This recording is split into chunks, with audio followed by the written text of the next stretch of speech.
Hello and welcome back, everybody. It's Daniel again. I'm just coming back to you again. Going to read some more Bible and discuss it as we're going. Today's been a crazy, stressful day, but I'm glad to be here. I made it through, so at least there's that, so that's good. Without further ado, let's get into it. So King James Version, we're in Genesis 31:47. And we're going to start at, looks like, verse 32, and then we're going to work our way from there. And if things, as they come along, I will discuss them as I see fit. Anyway, let's go. So last time we were talking about Laban and his daughters. And so now we're going to go into where Jacob is. Okay. And Jacob went on his way, and the angels of God met him. And when Jacob saw them, he said, "This is God's host." And he called the name of that place, I don't know. I have to look it up. Hold on. All right, let's start again. And when Jacob saw them, he said, "This is God's host." And he called the name of that place Mahanaim. That's a mouthful. And Jacob sent messengers before him to Esau, his brother, unto the land of Seir, in the country of Edom. And he commanded them, saying, "Thus shall ye speak unto my lord Esau. Thy servant Jacob saith thus, I have sojourned with Laban, and stayed there until now. And I have oxen and asses, flocks and men servants, and woman servants.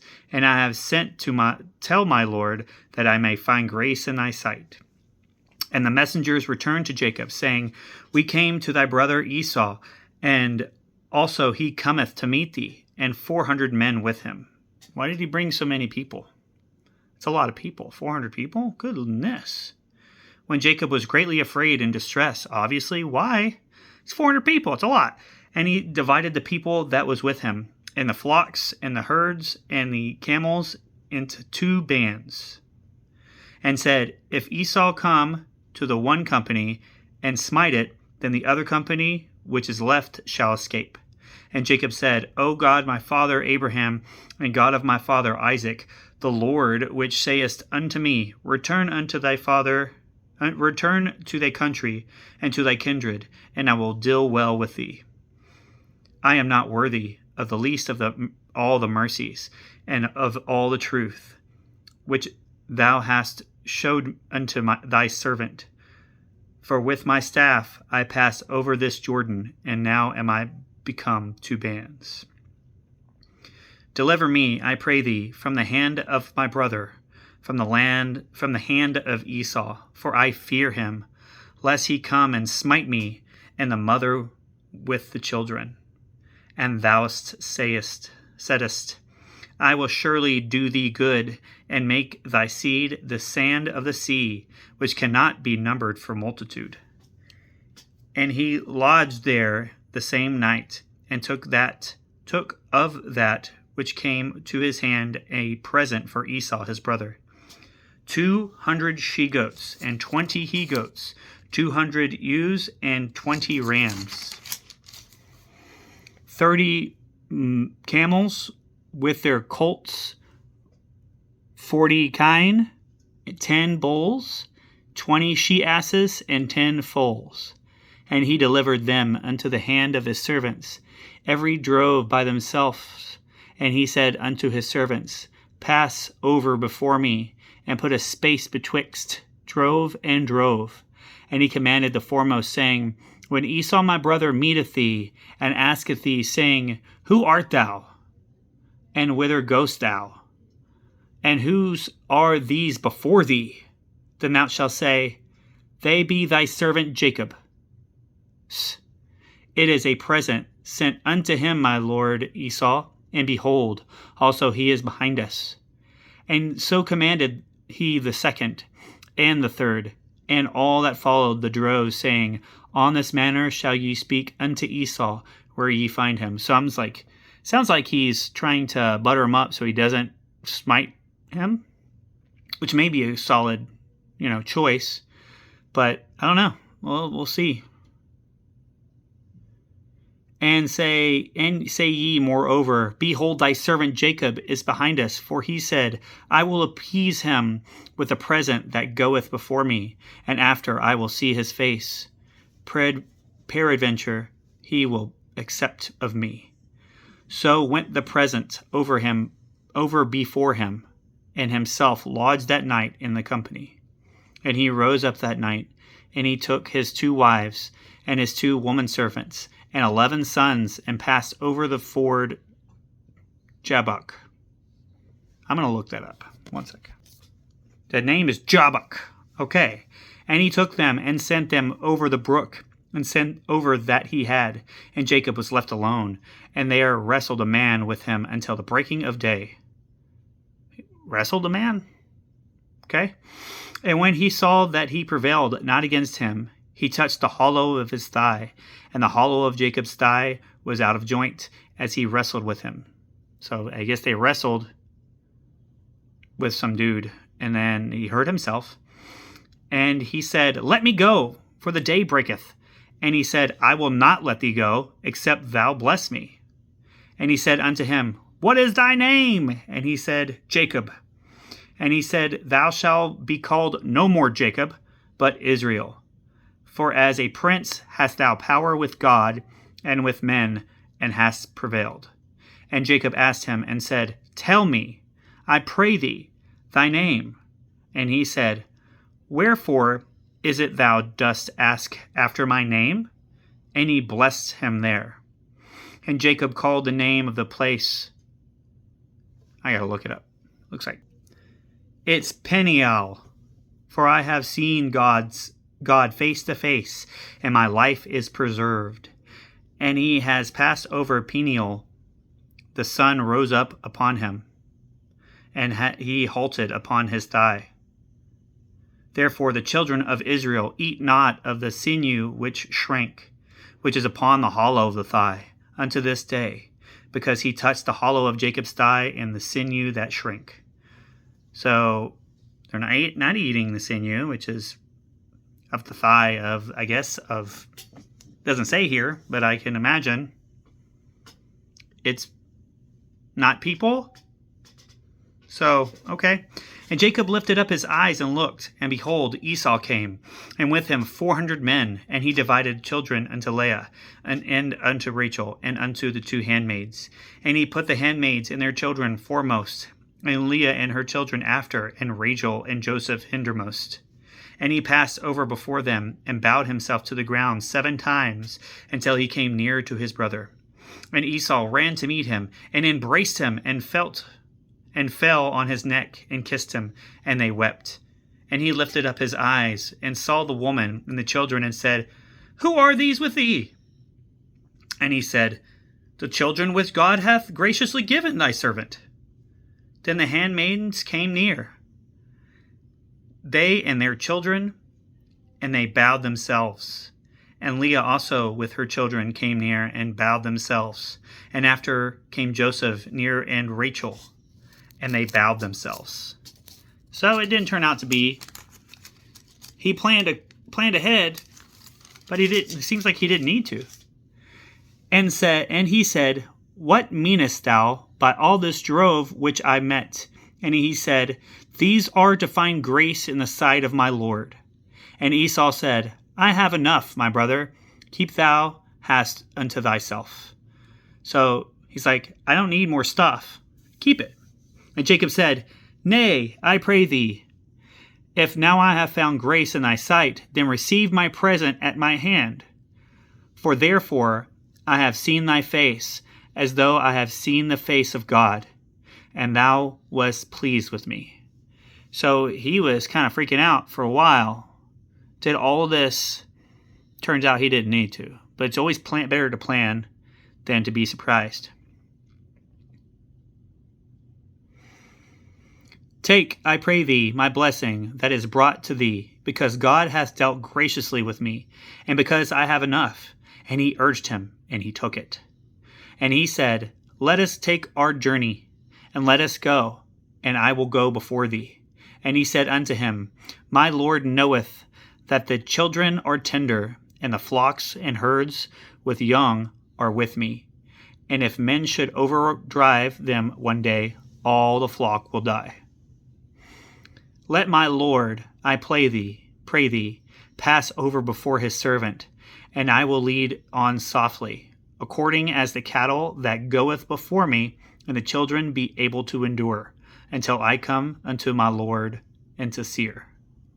And Esau said, Let me now leave with thee some of the folk that are with me.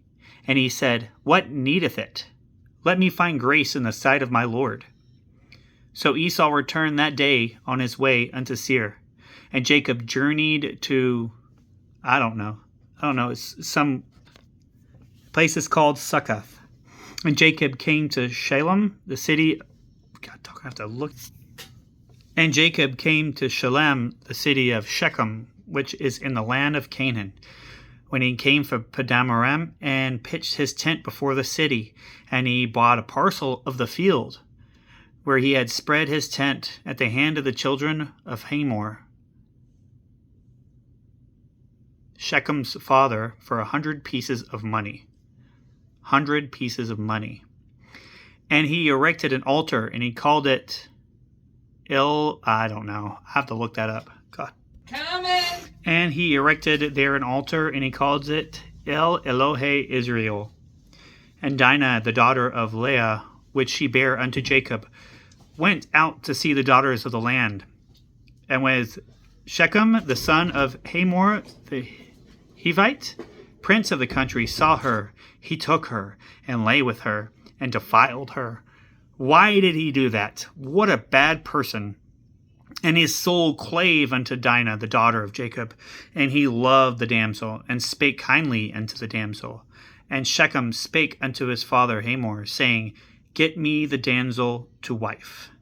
And Jacob heard that he had defiled Dinah, his daughter. Now his sons were with his cattle in the field, and Jacob held his peace until they were come. And Hamor, the father of Shechem, went out unto Jacob to commune with him. And the sons of Jacob came out of the field, which they heard it. And the men were grieved, and they were very wroth, because he had wrought folly in Israel, and a lying with Jacob's daughter, which thing ought not to be done. And Hamor communed with them, saying, The soul of my son Shechem longeth for your daughter. I pray you give him to wife, and make ye marriages with us, and give your daughters unto us, and take our daughters unto you. And ye shall dwell with us, and the land shall be before you. Dwell and trade ye therein, and get you possessions therein. And Shechem said unto her father and unto her brethren, Let me find grace in your eyes, and what ye shall say unto me, I will give. He's not remorseful at all of what he did. Not remorseful. He's like, just be graceful for me. It's fine. No, you did something bad. You should be punished. This is not okay. Ask me never so much dowry and gift, and I will give according as ye shall say unto me. But give me the damsel to wife. And the sons of Jacob answered Shechem and Hamor his father deceitfully, and said, Because he had defiled Dinah their sister. And they said unto him, We cannot do this thing to give our sister to the one that is uncircumcised, for that we reproach unto us. But in this we will consent unto you, if ye shall be as we be, then that every male of you be circumcised. Then we will give our daughters unto you, and we will take your daughters unto us, and we will dwell with you, and we will become one people. But if ye will not hearken unto us to be circumcised, then we will take our daughter, and we will be gone. And their words pleased Hamor, and Shechem's Hamor's son. And the young man deferred not to do the thing, because he had delight in Jacob's daughter, and he was more honorable than all the house of his father. And Hamor and Shechem his son came unto the gate of the city, and communed with the men of their city, saying, These men are peaceful with us, therefore let them dwell in the land, and trade therein. For the land, behold, it is large enough for them. Let us take their daughters to us for wives, and let us give them our daughters. Only herein will the men consent unto us for to dwell with us, and to be one people, if every male among us to be circumcised as they are circumcised. Shall not their cattle and their substance and every beast of theirs be ours? Only let us consent unto them, and they will dwell with us. And unto Amor and unto Shechem his son hearkened all that went out of the gate of the city, and every male was circumcised, all that went out of the gate of the city. And it came to pass on the third day, when they were sore, that the two of the sons of Jacob, Simeon and Levi, Dinah's brethren, took each man his sword, and it came upon the city boldly, and slew all the males. And they slew Amor and Shechem his son with the edge of the sword, and took Dinah out of Shechem's house, and went out. The sons of Jacob came upon the slain, and spoiled the city, because they had defiled their sister. They took their sheep, and their oxen, and their asses, all, and that of which was in the city, and which was in the field, and all of their wealth, and all of their little ones, and their wives took they captive, and spoiled even all that was in the house. And Jacob said unto Simeon and Levi, Ye have troubled me to make me to stink among the inhabitants of the land, among the Canaanites and the Perizzites, and I being a few in number, they shall gather themselves together against me and slay me, and I shall be destroyed, I and my house. And they said, Should he deal with our sister as a harlot? I don't agree with how they did this, and they wiped everybody out. I don't agree with that, but I can understand why they did it. Violence is never the answer, no matter what it is. Even eye for an eye, like, that's too much. It's more than eye for an eye. But he should have never defiled their sister, and they should never have slain all the males and stole all their stuff. And they took everything. They took everything. And God said unto Jacob, Arise, go up to Bethel, and dwell there, and make there an altar unto God, and appeared unto thee when thou fieldest from the face of Esau the brother. Then Jacob said unto his household, and to all were with him, Put away the strange gods that are among you, and be clean, and change your garments.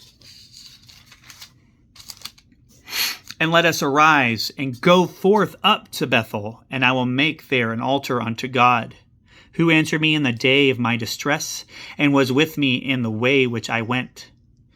And they gave unto Jacob all the strange gods that were in their hands, and all their earrings which were in their ears. And Jacob hid them under the oak which was by Shechem. And they journeyed, and the terror of God was upon the cities that were round about them, and they did not pursue after the sons of Jacob. So Jacob came to Luz, which is the land of Canaan, that is, Bethel, he and all the people that were with him, and he built there an altar, and called the place El Bethel, because there God appeared to him when he fled from the face of his brother. So God appeared to him when he fled the face of his brother. But Deborah, Rebekah's nurse, died, and she was buried beneath Bethel under the oak, and the name of it was called Alon. I'm not sure. I gotta pause it. All right, I'm gonna try this. Alon Bahot. And God appeared unto Jacob again when he came out of Paddan Aram, and blessed him. And God said unto him, Thy name is Jacob. Thy name shall not be called any more Jacob, but Israel shall be thy name. And he called his name Israel. And God said unto him, I am God Almighty. Be fruitful and multiply. A nation and a company of nations shall be of thee, and kings shall come out of thy loins. And the land which I gave Abraham and Isaac, to thee I will give it. and to thy seed after thee I will give it the land. And God went up from him in the place where he talked with him. Jacob set up a pillar in the place where he talked with him, even a pillar of stone. And he poured a drink of fearing therein, and he poured oil thereon. And Jacob called the name of the place where God spake to him, Bethel. And they journeyed from Bethel, and there was but a little way to come to Ephrathah. And Rachel traveled, and she had hard labor. And it came to pass, when she was in hard labor, that the midwife said unto her, Fear not, thou shalt have this son also. And it came to pass, as her soul was in departing, for she died, that she called his name Benoni, but his father called him Benjamin. And Rachel died, and was buried in the way to Ephrathah. Let's go back a little bit. There we go. Which is Bethlehem. And Jacob set a pillar upon her grave, that is the pillar of Rachel's grave, unto this day. And Israel journeyed and spread his tent beyond the tower of Edar. And it came to pass, when Israel dwelt in the land, that Reuben went and lay with Bilhah, his father's concubine, and Israel heard it. Now the sons of Jacob were 12, the sons of Leah, Reuben, Jacob's firstborn, and Simon, and Levi, and Judah, and Issachar, and Zebulun. I'm going to pause it there for today, guys. Thank you for tuning in. I hope you watched. I hope you'll join me next time for some more discussion. But so far, it's helping. So that's good. That's all I wanted to do, is help. I wanted it to help the most. And I think it's working. Until next time, guys, have a good day.